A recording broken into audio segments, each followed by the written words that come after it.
Assalamualaikum warahmatullahi wabarakatuh.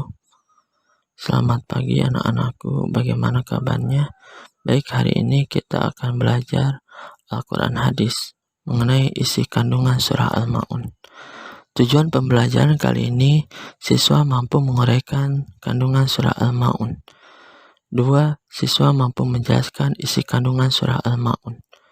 Surah Al-Ma'un adalah surah yang ke-107, diturunkan di kota Mekah, makanya disebut surat Makkiyah, terdiri dari 7 ayat. Surah ini turun setelah surah At-Takasur dan sebelum surah Al-Kafirun. Nama Al-Ma'un diambil dari ayat ke-7. Al-Ma'un artinya barang-barang yang berguna. Apa isi dari surah Al-Ma'un? Surah Al-Ma'un menjelaskan ciri-ciri orang yang mendustakan agama. Apa saja ciri-ciri orang yang mendustakan agama? 1. Menghardik anak yatim.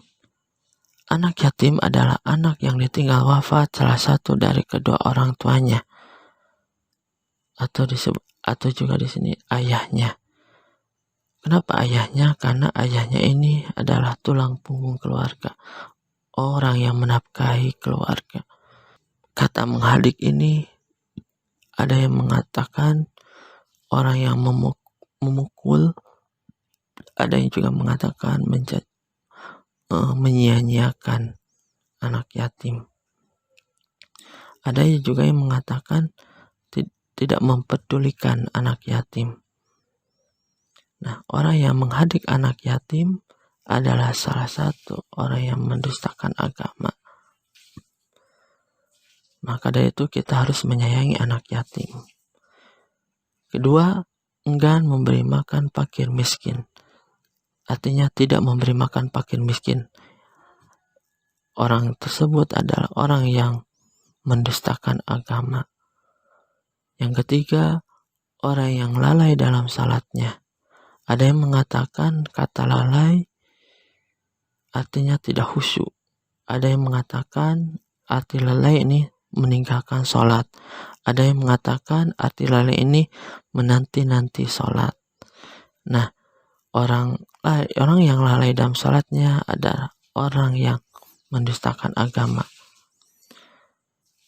Ada juga mengatakan Fawailun ini adalah merupakan salah satu nama-nama neraka, yaitu neraka Wail. Jadi orang yang lalai dalam salatnya itu akan dimasukkan di akhirat ke dalam neraka Wail.